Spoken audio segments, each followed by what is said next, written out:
Guys, আজকে আমি আসছিলাম একটা কাস্টমার নিয়ে। আমার কাজ হইলো, সামনে ক্যামেরা আছে সেজন্য আমি একটু ডাউন করে রাখলাম। তো আমার কাজ হইলো দুবাই এয়ারপোর্টে লিমোজিন চালানো। আমি দুবাই এয়ারপোর্টে লিমোজিন চালাই। তো এখন আমি কাস্টমার নামাইছি দেরাতে। তো আমার মিটার আছে 74 দ্রাম। তো এখন আমি আবার যাইতেছি এয়ারপোর্টে, দুবাই এয়ারপোর্ট টার্মিনাল 2। কারণ আমি কন্টিনিউ টার্মিনাল 2তে কাজ করি, ভালো লাগে। কেউ আবার 3তে কাজ করে, কেউ আবার 2তে কাজ করে। যে যেরকম চায় সে সেরকমই করতে পারে। যার ইচ্ছা যেটা। 3তে চাইলেও যাওয়া যায়, কিন্তু 3তে গেলে অনেক সময় অনেক টাইম লেগে যায়, কোনো দিকে যাওয়া যায় না। 2তে থাকলে অনেক সময় অনেকে একটা কথা বলি সংক্ষেপে, কেউ অনেকে এই সিগন্যালটা আসলে, তো এখানে একটা ফ্রি রাইড আছে, এই রাইডটা অনেক সময় একজিটে যাওয়া যায়। কারণ এই সিগন্যালটা লং টাইম, মাঝে মাঝে লং টাইম ওয়েট করে। তো কেউ যদি আসতে চান এইভাবে, আমি যেভাবে আসলাম, কিছু কিছু সময় আছে যে নিজের বুদ্ধি পরামর্শ নিতে হয়, নিজের একটু পার্সোনালিটি নিজের মধ্যে রাখতে হয়। কারণ না হলে দুবাইতে অনেক ট্রাফিক আছে, ইভিনিং টাইম অনেক ট্রাফিক পড়ে। তো কেউ যদি আসতে চান এইভাবে, আমাদের মতো এইখানে এক্সিট আছে। এটা হলো, আপনি নাইফ পুলিশ স্টেশন থেকে সোজা যদি আপনি দেরার দিকে আসেন, মদিনার দিকে আসেন, তো হলিন্সের দিকে আসলে মামজার দিকে আসতে, মামজার দিকে যাইতে, দেরা থেকে মামজার দিকে যাইতে, তো এখান থেকে আপনি রাইট মারলেই মোরাক্কাবাদ যাওয়া যায়, এই এক্সিটটা। আর এটা হলো, এখন আমার রাইট সাইডে যে পড়বো, এই রাইট সাইডে এই এই এই সিগন্যালের রাইটটা বলে মতিনা। দুবাইতে দেরা মতিনা বলে। এটা অনেক বাংলাদেশিদের জন্য ফেমাস। দেখতে পাচ্ছেন এখানে এই যে দেরাতে খেজুর বাগান। আর এটা হলো, এই দেখেন, এটা নিয়ম কানুন, সিগন্যালে অনেক মানুষ যায়, এই সিগন্যালে দেখেন। আর এই পাশে হলো হরল্যান্স, এখানে দেরা মতিনা। আর এই সাইডে হরল্যান্স হাইপার মার্কেট।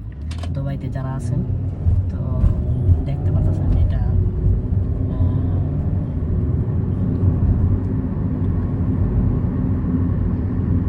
এই যে hyper market, United hyper market.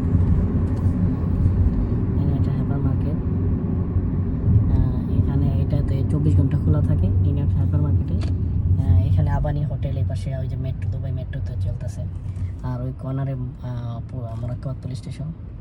তো কেউ যদি আসতে চান হাইপার মার্কেটে, 24 আওয়ার সার্ভিস এখানে ওপেন থাকে। তো কেউ আসলে আসতে পারেন। পরে ভিডিও দেখার জন্য আমার ইউটিউবে সাবস্ক্রাইব করুন এবং হাই দেন কমেন্টে জানাবেন। আমার গাড়ি পেট্রোল শেষ হয়ে গেছে গা। তো এখন আমি আমার গাড়িতে পেট্রোল ভরতে হইব। তবে আমাদের কোম্পানির সিস্টেম হলো, শুধু আমরা যে কোনো এক জায়গা থেকে পেট্রোল ভরতে হইব। তো আগে আমার এয়ারপোর্ট আছে টার্মিনাল 2, তো আমার এয়ারপোর্টে যাওয়ার আগে কাস্টমার ওঠানোর আগে ফুল পেট্রোল দরকার আছে। আর এটা হলো ভিআইপি সিস্টেম, এটা ভিআইপি সিস্টেম মধ্যে কোম্পানি পে করে। মানে আমার কোনো টাকা পে করতে হইব না যদি ভিআইপি সিস্টেম থাকে। তো আমি ভিআইপি সিস্টেমে যাইতেছি, তাহলে আমাকে কোম্পানি থেকে কোনো ক্যাশ হিসাব দিতে হইব না। এই যে পেট্রোলের মেশিন আমার ভিআইপি সিস্টেমে। এখন আমি पेट्रोल डालूँ। कैसा है? बढ़िया जी। ओपन कर दो यार। वाह, सॉरी मैं भूल गया। ये पेट्रोल पंप में मैकडोनल्ड्स है, रेस्टोरेंट है, ग्रोसरी आइटम है, कार वॉशिंग है, पूरा ভালো ভালো। এই পেট্রোল ঢেলে গেছে, আমার গাড়িতে নামতে হইব না, এরা এই পেট্রোল ঢেলে দিব, সব কিছু করে দিব, ঠিক আছে।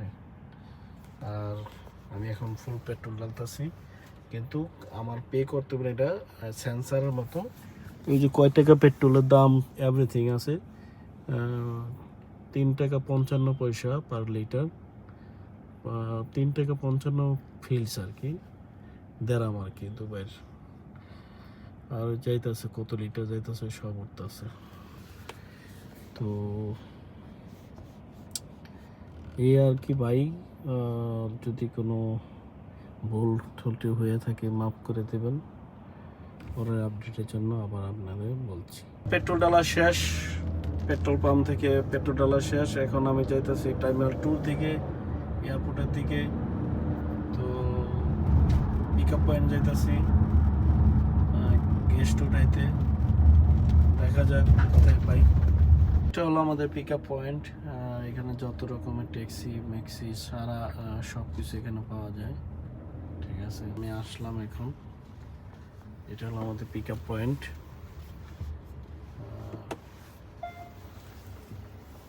আমার গাড়ির পিছনে পার্কিং দেখা যাচ্ছে। তো আমি এখন নিচে যাব, কারণ আমার ফার্স্ট নাম্বার ছিল